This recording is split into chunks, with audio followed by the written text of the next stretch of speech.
บ่บ่สาวโทถ้าว่าเป็นสาวโสดนี่ต้องตำสิ้นเป็นบ่นะต้องเป็นบ่ไม่เป็นก็ได้บ่เป็นก็ได้ คิดว่าผู้ใดบ่เป็นนี่ผู้บ่าวบ่มักบ่แม่นบ่ อ้าว โมโห บ่ฮู้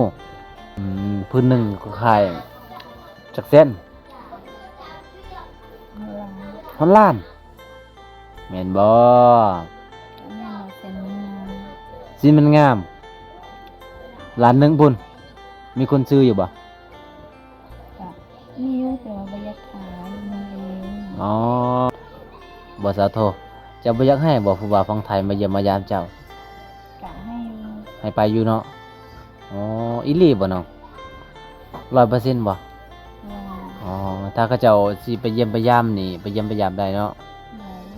อีพ่ออีแม่เจ้าก็บ่ให้บ่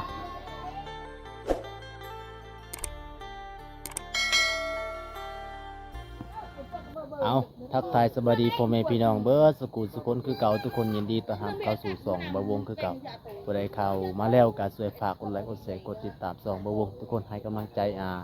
ได้ถ่ายคลิปต่อไปทุกคนมื้อนี้บ่าววงก็สิได้ไปเยี่ยมยามสาวโทสาวไทยคือเก่าทุกคนสองสาวที่ว่านอนนํกันเนาะไปใส่กับไปนํกันทุกคนไปแต่ใดก็ฝากไปติดตามนํกันรับชมนํกันทุกคนสบายดีสาวโท เราใช่ไหมนี่ สบายดี บ่สบายดีปานใดบ่ ย้ายไป จักนอน โอ้แม่นเมื่อคืนนี้เจ้าบ่ได้นอนบ่ นอน11โมงอันนี้เฮ็ดหยังอันนี้นะฮะ หลังน่ะแล้วน่ะเวรหนอหลัง อาเบร จากนั่นไหนทุกคน ก็คือตอนี่บ่ตอพายนี่บ่โอ้ก่อนน่ะสิตำก็ต้องตอแบบนี้ก่อนประมาณจังมื้อสิแล้วนี่มื้อแล้วโอ้คือมาไวแท้เบิ่งทุกคนมาเบิ่งใกล้ๆนี่ก็ต่อแต่ละเส้นนี่เนาะนี่ทุกคนเลยต่อแต่ละเส้นนี่โน่นนี่เอาแต่ละเส้นแม่นบ่ต่อกับตัวได้บัดนี้ ฮะต่อกับตัวนั้นบ่มันยากเลยทุกคนมัดเอาหรอบ่จังซี่เลยอันนี้น่ะสิตามหยังนี่น่ะฮะ เพ แพร่อ๋อเห็ดแพร่เห็ดแพร่ทุกคนเลยก็คือต้องเห็ดแบบซีก่อนสิตามใดเนาะสะโทบ่แม่นเรื่องง่ายเลย ตัวนี้ก็คือเบื้องเนียนแล้วเบื้องนี้เนาะแล้วมาต่อเบื้องนั้นอีกอันนี้ดิซะมันเป็นหูบ่หูไผหูมันบ่เอาเข้าตัวนี้ก่อนบ่หลังจากนั้นก็เอาตัวนี้ อ๋อทุกคนเลยเมื่อยขนาดเบิ่งจะซื้อๆก็ยังเมื่อยแล้วกระเทินสิต่อพายอีกทุกคนตัวใดอ๋อจังสีโหลดตัวดำเนี่ยบ่ใช่ตัวดำอันนี้นี่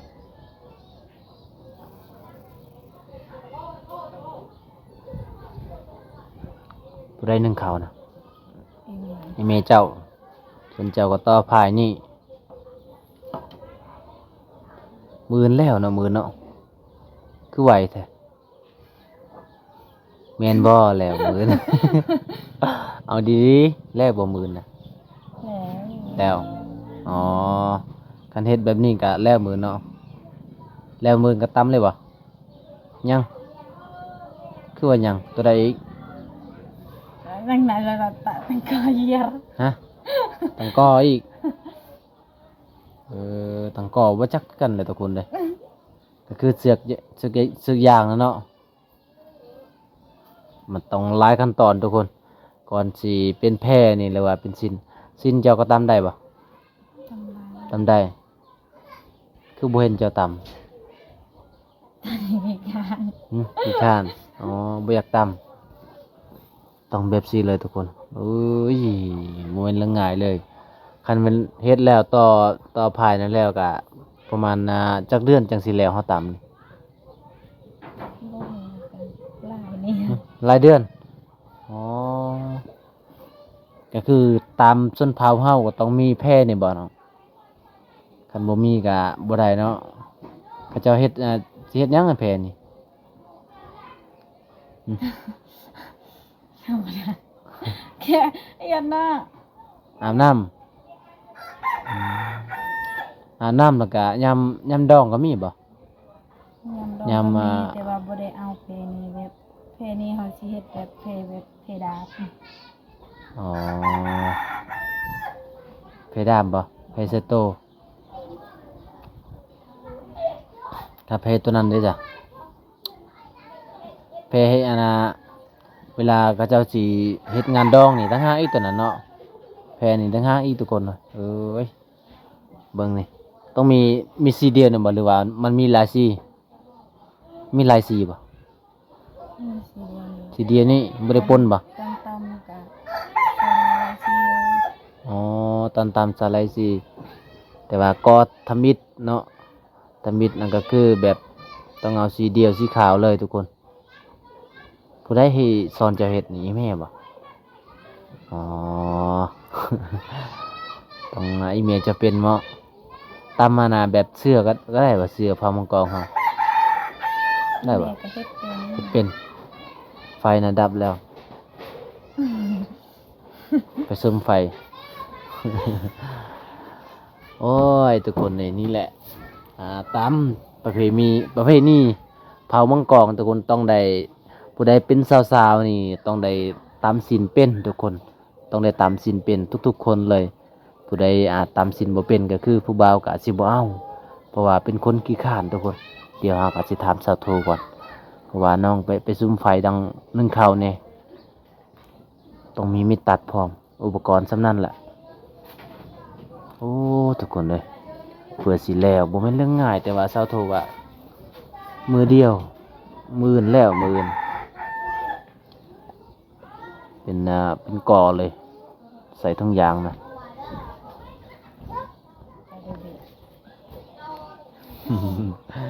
จะว่ายัง ไปหูดเข้าเลยบ่น้องเจ้านะ ยัง ยังมื้อใดสิไปหูดล่ะ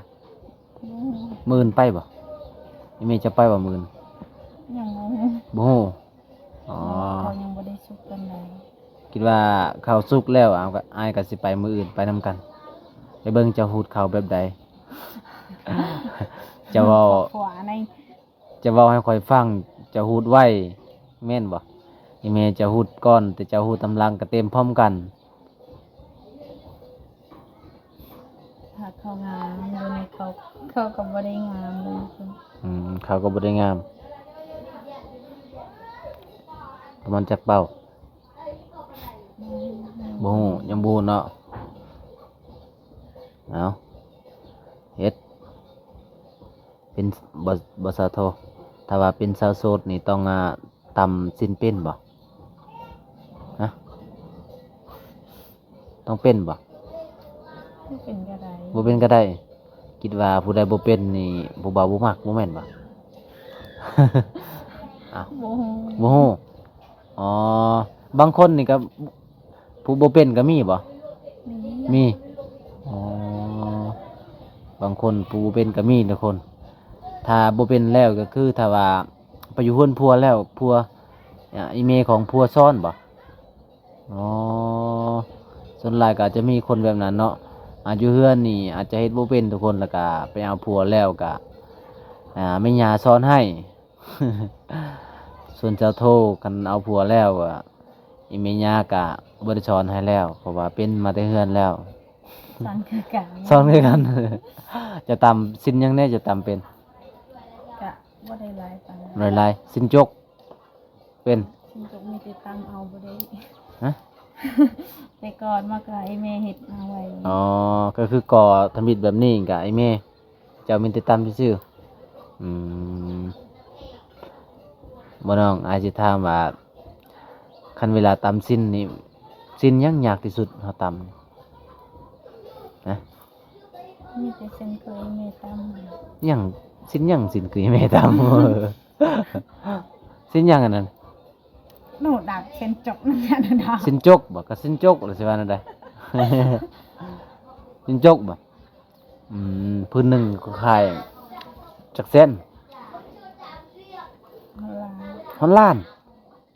แม่นบ่ ก็แม่นว่าเส้นมันงาม สิมันงามล้านหนึงพุ่นมีคนซื้ออยู่บ่ ก็มีอยู่แต่ว่าบ่อยากขายนุ่งเอง อ๋อไอ้ายขอซื้อได้บ่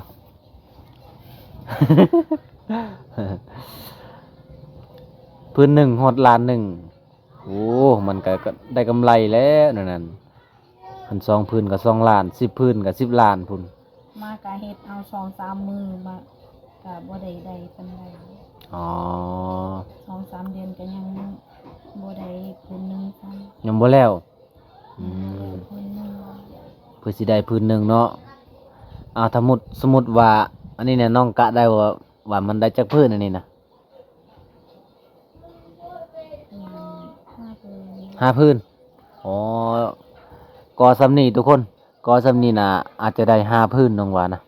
แต่ว่าความจริงน่ะจักสิได้เท่าใดแหละน้องก็ประมาณเอาเนาะ ก็5 ผืนมากะ ฮะ ไม่ใช่เอามากระตาปรีแต่ อ๋อเวลาสิมัดนี่ต้องเอาน้ำลายป่ะ คันเวลาเฮาบ่เอาน้ำลายกะมันกะมัดบ่ได้อืมมันเหนียว มันติดมือเฮาเนาะโอ้ทุกคนแบบนั้นเลยเขาเสาโททุกคนคือมาสุกไวแท้เสาโทแป๊บเดียวเลยกะไอขึ้นเลยทุกคนหากะซุ่มไฟเทื่อเดียวเนาะ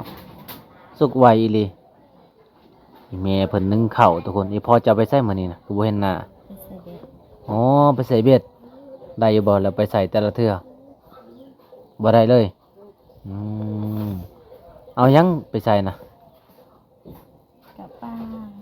หึเอาเหยื่อปลา เอาปลาหน่อย ปลาน้อย ใส่ปลาเราใส่ปลายังนะใส่เบ็ดปลายัง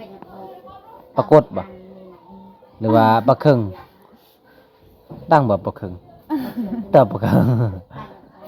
ยารบ่เจ้ายาร โจกระโบยโจแกจดยารุ อ๋อพอจะได้ปลาเค็งบ่โอ้บังเละเบิ่นได้เว้ย ยาไร บังเละเบิ่นเรือไรอ๋อได้บ่ซำนี้ได้บ่ซำเซานี่บ่ฮอด แล้วก็2 โลไป 2 โลปลายโอ้ได้ปลาเค็ง2 โลปลายมื้อนี้ก็ไปใส่อีกเนาะยามๆแล้วบัดนี้ เขาได้อยู่บ้านเจ้านี่เขาได้ปลาฮอดจักโลฮอดบ่10 โลมื้อเล่มบ่ยามเบิ่นบ่กะฮะ รัง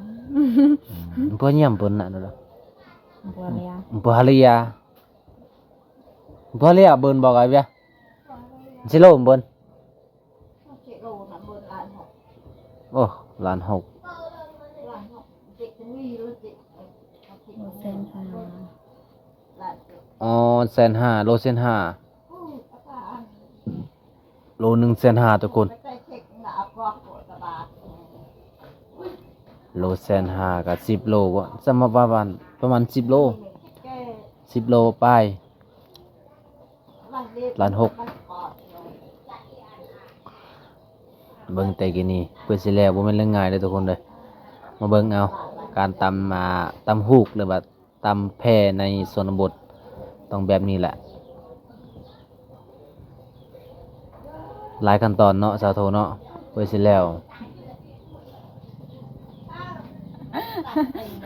ก็จอยแล้วแม่นเด้ชี้หน้าอาจารย์นะซ้อนไป หมอก็คือมันละเลาะได้ว่าเหยียบ เอ๊ะ ฮะ ชี้หน้าอาจารย์นะซ้อนไป คือตะบนจอดเอาอีก ไม่เปลี่ยนไหม วิลบง มีวกไหมเกี่ยมไปอาจารย์ยังยิงก็ ทุกคนเบิ่งนี่อีเมลสาวโทกะกำลังสิช่วยเข้าไหมบ่ ต่อได้ ฮะบ่แม่น เขายังนี่ đời nặng nặng đất tây à โดยเตี้ยโอ้โดยเตี้ยทุกคนไปเอาเด้อทุกคนเด้ออันนี้คือโดยเตี้ยโดยเตี้ยก็คือเขาเก่าเขาแต่ปีกายนี่เนาะ อ๋อ เขาแต่ปีกายนี่ทุกคน อีกจักมืออีเมลสิไปฮูดเข้าจักมือ นอกรับมึงบอกว่า อ๋อสิตั้งไงเดี๋ยวบ่รู้ คอยดูแล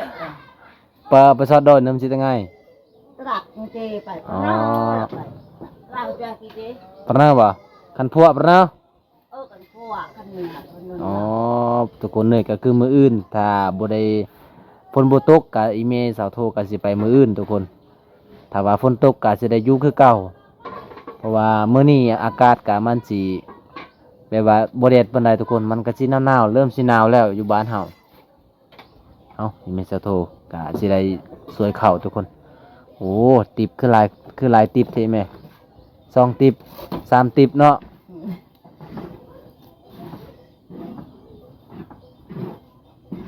ไปฮู้ตอนนั้นได้จักเป้าใช่เป้าบังอันเนี่ยปะซอดแก โคตร บนเป่า อ๋อไป ให้เคยเนี่ยบ่ให้เคยจักเป้าน่ะเป้าหนึงอ๋อเคยน่ะบ่มีข้าวกินบ่แม่ มีเด็ก โอ้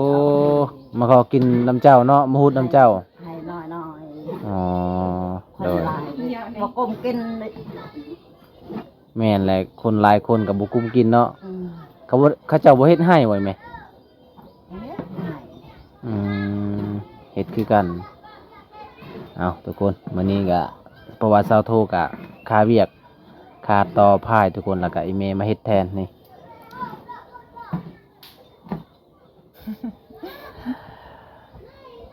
โอ้ยทุกคนในมื้อนี้ก็มาเยี่ยมยามสาวโทมาพอสาวโทกำลังสิแบบต่อพายทุกคนต่อพายแล้วก็สิเฮ็ดแพเนาะสิเฮ็ดแพแล้วก็ยามขะดองสาวโทก็สิเอาแพนี่แล้ว เป็นยังไงเดี๋ยวนี้บ่มีผู้บ่าวมาเยี่ยมมายามบ่สาวโทเจ้าบ่อยากให้บ่ผู้บ่าวฝั่งไทยมาเยี่ยมมายามเจ้าก ะให้อยู่ ให้ไปอยู่เนาะอ๋ออีหลีบ่เนาะ100%บ่ ว่า อ๋อถ้าเขาเจ้าสิไปเยี่ยมไปยามนี่ไปเยี่ยมไปยามได้เนาะ ได้อยู่ อีพ่ออีแม่เจ้าก็บ่ให้บ่ตอนนั้นก็เทื่อนึงแล้วเนาะว่าเจ้ามาเยี่ยมมายาม อยากให้เขาไปอีกบ่ จังไดให้เขาไปบ่ กะให้อยู่ ให้ไปเนาะอยู่ว่าแต่ว่าอยู่เฮือนเฮาบ่มีหยังกิน ตอนนั้นก็ย่อหน่อไม้ให้เขากินเนาะ บ่มีอาหารทุกคนอาหารหลักก็คือหน่อไม้จังซี่แหละ ถ้าบ่มีหน่อไม้ก็คือบ่มีกินอีหลี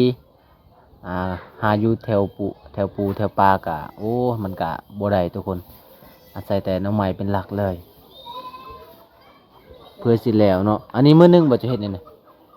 ฮะ ยังอยู่ บ่ฮอด มาไปอีก2 โมงไปแล้ว 2 โมงจะเฮ็ดนี่นะ อืม อ๋อแสดงว่ามื้ออื่นนั่นแล้วเนาะเอาทุกคนมื้อนี้ไปเยี่ยมไปยามสาวโทก็ประมาณส่ำนี้เพราะว่ามื้อนี้น้องก็เฮ็ดภารกิจของน้องอีเมลเจ้าให้เฮ็ดจนหมดบ่อ๋อ หมดบ่ เอากะให้ปะต่อมื้อนี้ อ๋อต่อมื้อนี้หลังจากเฮ็ดนี่แล้วก็สิได้ไปอาบน้ำเนาะเป็นวิถีชีวิตของน้องทุกคนเนาะจะได้คลิปนี้ก็ขอจุเท่านี้ก่อนทุกคนคลิปหน้าก็มาพอกันใหม่กับน้องสาวโททุกคนจะได้คลิปนี้ก็ขอกล่าวสำบายดีเด้อทุกคนขอให้อยู่ดีไม่แห้งทุกคน